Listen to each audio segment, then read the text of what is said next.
이재명 대통령이 새 과학기술정보통신부 장관으로 배경훈 LG AI 연구원장을 지명했습니다. AI 3대 강국 달성을 위해 어렵게 모신 전문가로 하정우 AI 미래기획 수석과 함께 AI 국가 경쟁력을 높일 것으로. 네이버 출신인 하정우 AI 미래기획 수석 비서관에 이어 이번엔 관련 정책을 담당하는 과기정통부 장관에 기업 출신 전문가를 기용한 겁니다. 해외 모델에 의존하지 않고 우리나라가 독립적으로 개발해 운영하는 AI 모델, 즉 소버린 AI에 대한 정부의 의지를 다시 한번 드러낸 셈입니다. 실제 배 원장은 LG의 한국형 거대 언어 모델 엑사원 프로젝트를 이끌었습니다. 뼈저리게 기록이 있는 것은 저희가 미국, 중국 대비해서 아직까지도 AI 연구를 하는 데 있어서 기초 연구 부분이 많이 부족하다고 생각을 하고 있습니다. 최근 열린 간담회에선 이 대통령에게 AI 정책과 관련한 제언을 직접 건네기도 했습니다. 빅테크가 하는 이런 머니게임을 할 수가 없습니다. 그렇기 때문에 우리가 가지고 있는 특화된 영역에서 추론형 모델과 잘 결합시켜서 바이오 영역에서 AI, 그리고 이제 제조 영역에서 AI 이런 것들을 우리가 소버린 AI에 앞장선 두 기업 출신이 AI 컨트롤 타워 투톱에 오르면서 민간 참여가 늘 거란 기대도 나옵니다. 한편 한성숙 전 네이버 대표 역시 기업인 출신으로 중소벤처기업부 장관 후보에 올랐습니다. JTBC 전다빈입니다.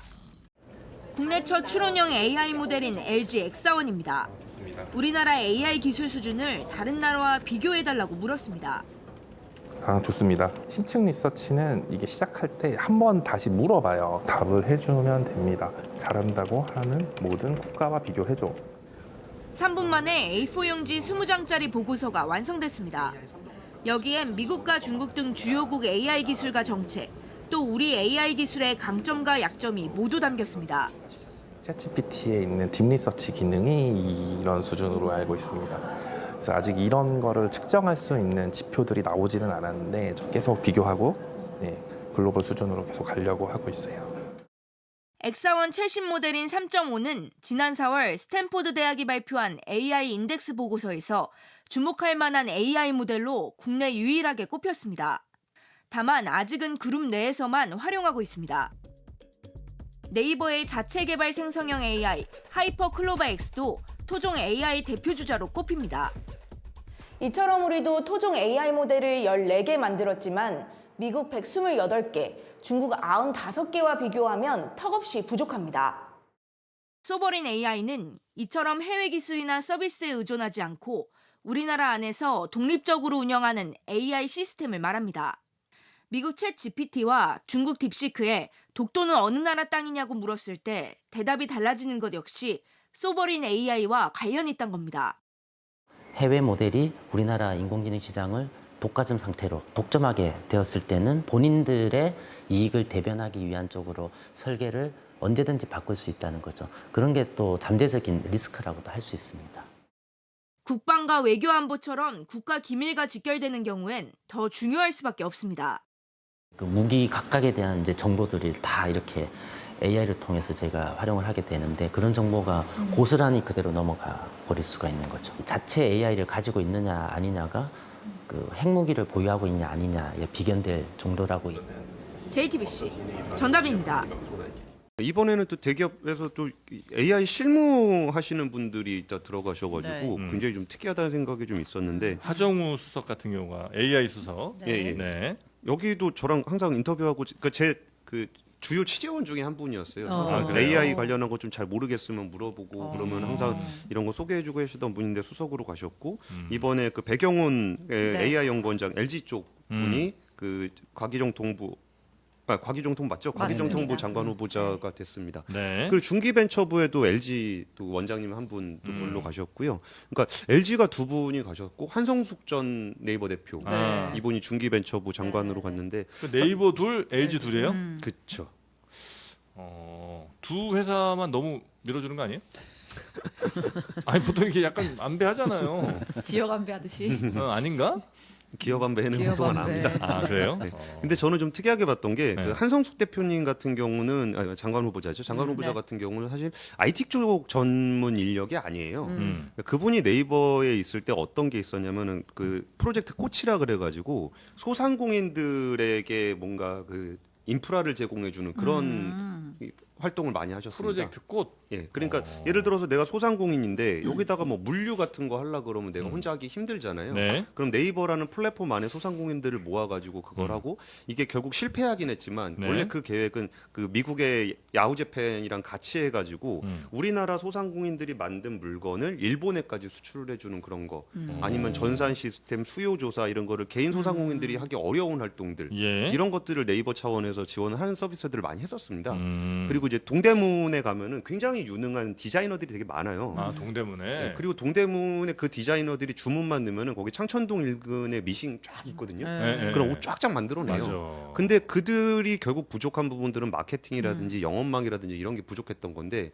그거를 이제 김춘수 씨의 그 시 꽃이라는 것을 거기서 따온 거예요. 너무나 아름다운 분들이 있는데 네. 그분들을 꽃이라고 부르기 전까지는 꽃인지 알 수 없다. 그래서 네이버라는 플랫폼을 통해서 많은 사람들이 그들을 꽃이라고 인식을 하게 되면 그 꽃이 피어날 것이다. 이런 프로젝트여서 중기벤처부가 지금까지 해왔던 단순 지원 사업이 아니라 네. 뭔가 좀 새로운 그런 솔루션들을 통해서 성장할 수 있는 부분들을 좀 저는 개인적으로 좀 기대를 좀 해보고 아 있습니다. 그래요. 네. 이제 그 방금 말씀하신 그 기업에서 올라오신 그 장관급 인사를 통해서 또 확인할 수 있는 하나의 중요한 테마가 있었는데요. 뭐예요? 사실 선거 전부터 가장 주목을 받았던 경제 공약이 AI 맞습니다. 삼각 만들고 네. 그러기 위해서 100조 네. 이상 우리가 투자하겠다. 예. 여기까지는 좋았어요. 예. 근데 그걸 진짜 어떻게 재원을 마련해서 어느 부분에 집중적으로 투자하면 성과가 나겠는가. 그 구체적인 목표와 로드맵은 사실은 선거 때 다 드러난 건 아니었거든요. 네. 근데 업계에서 예측한 거는 이제 쉽게 설명드리면 두 가지예요. 지금 당장 AI가 막 현실에서 적용되고 있거든요. 산업에서 막 쓰이고 있잖아요. 맞습니다. 그걸 이제 갈급하게 이제 원하고 있는 현장에 한 섹터가 있는 거고요. 그게 아니고 뭐 쉽게 말하면 그 거대 LLM, 뭐 오픈AI나 이런 것처럼 우리도 그걸 만들어 놓고 그거를 위해서 돈을 쓸 거야라고 하는 두 갈래 길이 있었던 거예요. 근데 그 목표에 따라서 전혀 다른 국가 정책이 나오는 거죠. 예를 들어서 우리가 챗GPT 같은 거 한국판으로 만들자. 그러면 일단 대번에 드는 비판이 야 이미 전 세계에서 제일 잘 쓰고 있는 게 있는데 우리가 그 돈을 들여가지고 굳이 우리 걸 왜 만들어야 돼? 라는 비판이 있을 수 있고 시간도 오래 걸릴 수 있는 거고 누구한테 그럼 돈을 몰아줄 거야? 이런 거 있잖아요. 네. 그다음에 만들어진 다음에 그 다음에 그럼 그걸 써야 되는 생태계까지 기다리면 더 늦잖아. 이런 비판이 있을 수 있는 거예요. 네. 앞단의 얘기랑 사실 장점과 단점이 똑같은 얘기죠. 지금 당장 활용할 수 있는데 돈을 써서 AI를 통해서 우리가 부를 만들어 가야 돼. 여기에 돈을 써야 돼라는 게 장점일 수도 있지만 여기에 대해서는 또 이렇게 얘기할 수 있는 거예요. 이건 한계가 있어. 예를 들어서 쳐봐. 제일 흔하게 드는 예가 그거예요. 독도 농구 땅 치면 검색량이 많은 쪽으로 사실은 AI는 답을 주니까 뭐 일본 땅 내리고 나올 거 아니에요. 예를 들어서. 아 그래요? 그러니까 우리가 이런 AI를 놓고 우리 정서와 우리 현실에 맞는 산업을 끝까지 발전시키기에는 한계가 있어. 시간이 오래 걸리더라도 우리 모델을 제대로 된 걸 하나 갖고 있어야 돼. 이런 두 가지 흐름이 있었는데 이 인선이 그걸 말해줘요. 그리고 엊그제 이틀 전에 이재명 대통령이 직접 육성을 통해서 목표를 정해줬어요. 제가 볼 때 이게 제일 중요한 테마입니다. 네. 이제 이 갑론을박이 끝났어요.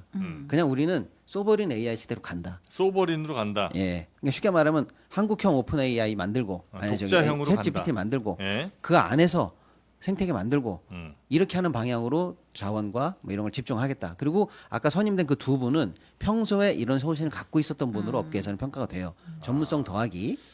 예. 이게 좀 어렵긴 한데 여튼 네. 기존에 이제 우리 AI 기업들이 어떻게 살아갈까를 고민할 때는 저 미국의 그 빅테크들의 AI 뭐 구글이라든지 아니면 뭐 오픈 AI의 뭐 챗GPT나 뭐 제미나 이런 것들을 잘 뒤에 백단에 놓고 이제 앞에 서비스를 잘하는 AI 기업들이 이제 우리나라 AI 기업들이 살아갈 길인가 네. 아니면 이제 우리나라에서 만든 그런 오픈 AI 같은 뭐 그런 이제 큰 뭐 하나를 만들고 갈 그렇죠. 것인가. 네네네. 요 이제 기로에 있었다가 예. 일단 우리나라 독자의 LLM을 그렇죠. 간다는 거는 맞다는 거죠. 예, 그렇게 이제 정부 방향이 정해졌습니다. 예.